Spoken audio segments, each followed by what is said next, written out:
এবার কিয়েভে একাধিক শক্তিশালী বিস্ফোরণ দাবি রিপোর্টে। আরো বিস্তারিত জানিয়ে দিব। আবারও ইউক্রেনের উপর রাশিয়ার ব্যাপক হামলা, আতঙ্কে কিয়েভবাসী। বেলুচিস্তানে সন্ত্রাসী ও নিরাপত্তা বাহিনীর মধ্যে সংঘর্ষ, নিহত অন্তত ৭৩ জন। এদিকে ইসরায়েলে হিজবুল্লাহর আরবাইন অভিযান নিয়ে যা বললেন হাসান নাসরুল্লাহ। আরো জানিয়ে দিব। এবার ইসরায়েলে হামলা করায় হিজবুল্লাহর প্রশংসা করল ইরান। এদিকে মধ্যপ্রাচ্যে উত্তেজনা বন্ধের আহ্বান হোয়াইট হাউসের। এবার যুক্তরাষ্ট্রের আসন্ন বিতর্কে অংশগ্রহণ নিয়ে ট্রাম্পের হুমকি। এবং সর্বশেষে জানিয়ে দিব। এদিকে ইউক্রেনে মারাত্মক রুশ হামলায় ইউরোপের কাছে সাহায্য চাইলেন জেলেনস্কি। শুনছিলেন সংবাদ শিরোনাম, এখন বিস্তারিত।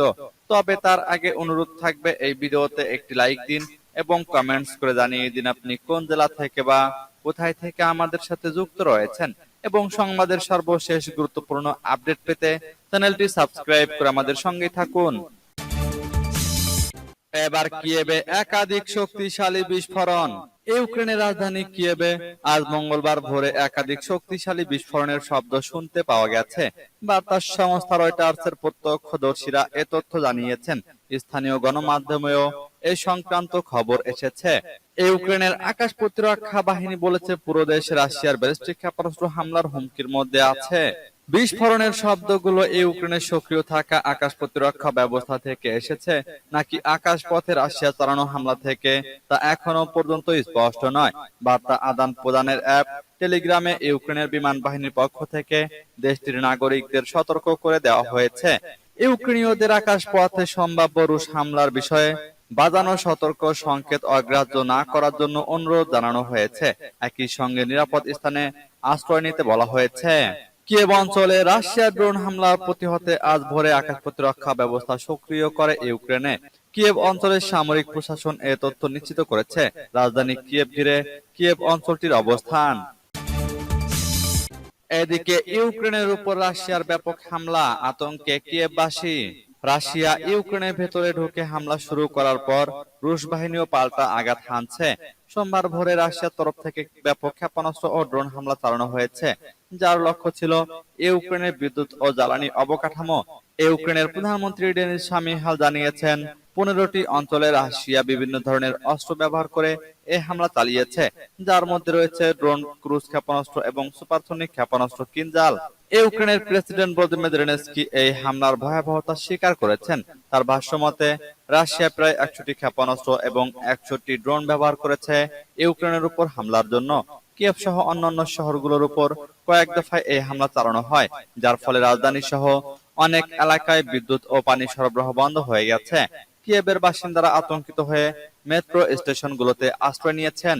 ইউক্রেন দাবি করেছে তারা রাশিয়া 30টি ক্ষেপণাস্ত্র এবং ড্রোন ভূপাতিত করতে সক্ষম হয়েছে, যদিও বিবিসির প্রতিবেদনে বলা হয়েছে গতকাল দুপুর পর্যন্ত রুশ ড্রোন হামলা অব্যাহত ছিল এবং লোকজনকে আবারও নিরাপদ আশ্রয়ে যাওয়ার জন্য সতর্ক করা হয়। এবার বেলুচিস্তানে সন্ত্রাসী ও নিরাপত্তা বাহিনীর মধ্যে সংঘর্ষ, নিহত অন্তত 73 জন।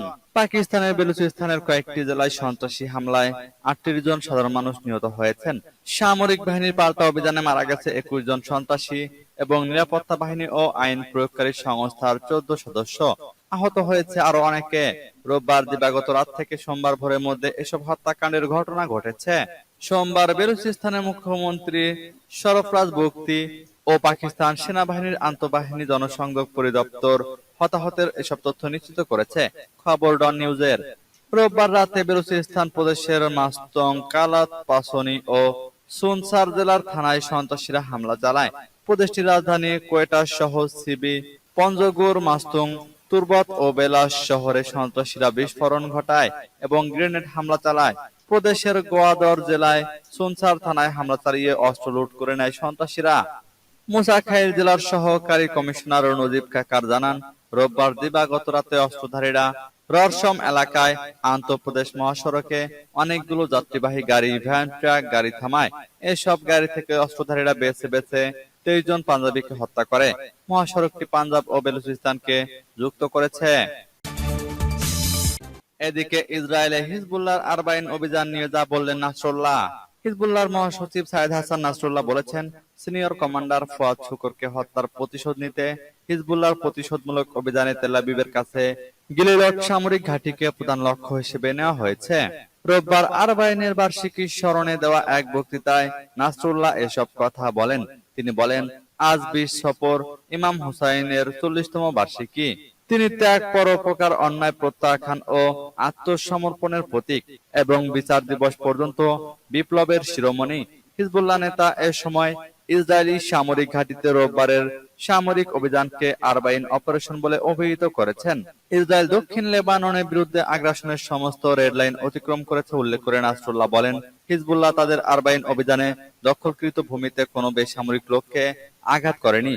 হিজবুল্লাহর মহাসচিব এ সময় ইহুদিবাদী সত্তার বিরুদ্ধে ফুয়াদ শুকুরের শাহাদাতের প্রতিশোধ নিতে বিলম্বের কারণ সম্পর্কে বলেছেন। হিজবুল্লাহ গাজা উপত্যকায় ইসরায়েলি গণহত্যামূলক আগ্রাসনের অবসানের জন্য গাজা যুদ্ধবিরতি আলোচনার সুযোগ দিতে চেয়েছিল। মূলত এ কারণেই প্রতিশোধ নিতে বিলম্ব হয়েছে।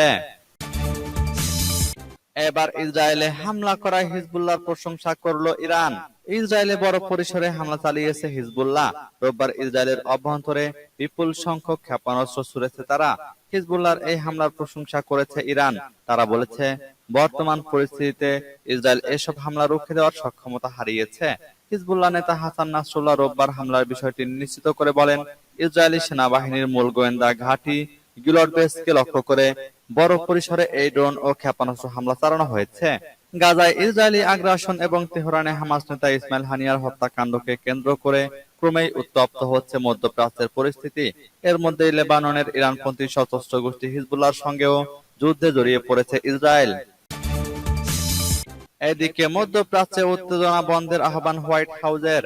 মধ্যপ্রাচ্যে উত্তেজনা বন্ধের আহ্বান জানিয়েছেন হোয়াইট হাউজের নিরাপত্তা উপদেষ্টা জ্যাক সুলিভান। এছাড়াও মার্কিন যুক্তরাষ্ট্র ইসরায়েল হিজবুল্লাহ সংঘাত বন্ধে কাজ করছে। সোমবার এক প্রতিবেদনে দ্য ইকোনমিক টাইমস এ তথ্য জানায়। প্রতিবেদনে বলা হয়, স্থানীয় সময় রোববার কানাডার হ্যালিফ্যাক্স শহরে এক প্রেস ব্রিফিং এ তিনি এ কথা বলেন। সুলিভান জানান, গাজা ইসরায়েল যুদ্ধের মাঝেই সর্বাত্মক যুদ্ধের দ্বারপ্রান্তে হিজবুল্লাহ ও ইসরায়েল। এ ঘটনা নিয়ে গভীরভাবে চিন্তিত যুক্তরাষ্ট্র। সুলিভান আরো বলেন, গাজায় যুদ্ধবিরতি চুক্তিতে পৌঁছানোর পাশাপাশি ইসরায়েল ও লেবাননের সীমান্তে শান্ত হওয়ার পরিকল্পনার দিকে যুক্তরাষ্ট্র এখনো কাজ করছে। মধ্যপ্রাচ্যে উত্তেজনা বন্ধে যুক্তরাষ্ট্র সব রকম আলোচনা চালিয়ে যাবে বলেও উল্লেখ করেছেন তিনি। এদিকে লেবানন ও তেল আবিবের সংঘাত এড়ানোর আহ্বান জানিয়েছে জাতিসংঘ। যুদ্ধ না জড়ানোর কথা জানিয়েছে যুক্তরাজ্য ও জর্ডান। এবার যুক্তরাষ্ট্রের আসন্ন বিতর্কে অংশগ্রহণ নিয়ে ট্রাম্পের হুমকি। ডোনাল্ড ট্রাম্প এবং কমলা হ্যারিসের প্রচার অভিযান টিম যুক্তরাষ্ট্রের আসন্ন প্রেসিডেন্ট নির্বাচনের বিতর্ক নিয়ে সোমবার একে অপরের সাথে দ্বন্দ্বে জড়িয়েছে। হ্যারিসের দল বিতর্কে উন্মুক্ত মাইক্রোফোনের নিয়ম ফিরিয়ে আনার দাবি জানিয়েছে। এতে ট্রাম্প তার বিতর্কে অংশগ্রহণ নিয়ে হুমকি দিয়েছেন। ট্রাম্প রবিবার রাতে সামাজিক যোগাযোগ মাধ্যমে এক পোস্টে অভিযোগ করেন, বিতর্কের জন্য পূর্বে সম্মত হওয়া এবিসি নেটওয়ার্ক পক্ষপাতমূলক। তিনি লেখেন, আমি কেন কমলা হ্যারিসের সাথে ওই নেটওয়ার্কের বিতর্ক করব? সবাই চোখ রাখুন। হ্যারিসের মুখপাত্র ব্রায়ান ফলন জানান, ভাইস প্রেসিডেন্ট চান বিতর্ক চলাকালে মাইক্রোফোনগুলো সারাক্ষণ চালু থাকুক, যাতে ট্রাম্পের মিথ্যা এবং বাধা দেওয়ার প্রবণতার মোকাবেলা করা যায়। ট্রাম্প যেন তার মাইক্রোফোনের মিউট বোতামের পিছনে লুকাতে না পারেন, বলেন ফলন। ট্রাম্পের প্রচারণা উপদেষ্টা জেসন মিলার বলেন, তারা পূর্বে সম্মত হওয়া নিয়ম অনুযায়ী বিতর্কে অংশ নিতে রাজি আছেন, যেখানে মাইক্রোফোন মিউট থাকবে। তবে ট্রাম্প পরে সাংবাদিকদের জানান, তিনি মাইক্রোফোন অন রাখা পছন্দ করেন, যদিও পূর্বে যেটি মিউট থাকার নিয়ম ছিল তাতে তিনি একমত হয়েছেন। তিনি বলেন, আমি এ বিষয়ে বেশি সময় দিচ্ছি না। আমার পুরো জীবনই এক ধরনের প্রস্তুতি। বিতর্কের জন্য বিশেষ করে বড় কোনো প্রস্তুতির প্রয়োজন নেই।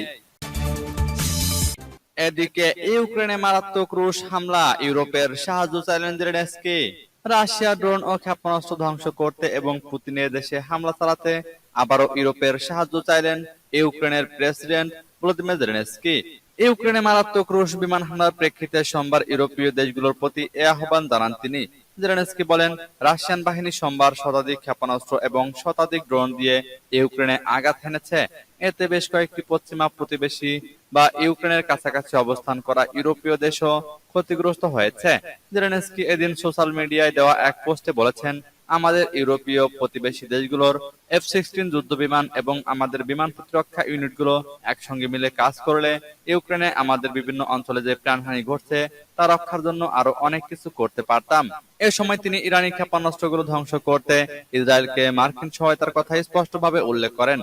জেলেনস্কি বলেন, যদি এ ধরনের ঐক্য মধ্যপ্রাচ্যে এত ভালো কাজ করে থাকে তাহলে ইউরোপও একই কাজ করা উচিত।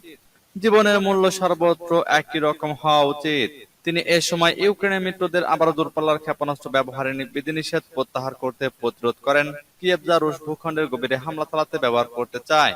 জেলেনস্কি বলেন, এই অঞ্চলে আগ্রাসন বন্ধ করতে যুক্তরাষ্ট্র, ব্রিটেন, ফ্রান্স এবং অন্যান্য অংশীদারদের আমাদের সাহায্য করার ক্ষমতা আছে। সূত্র আল আরাবিয়ার।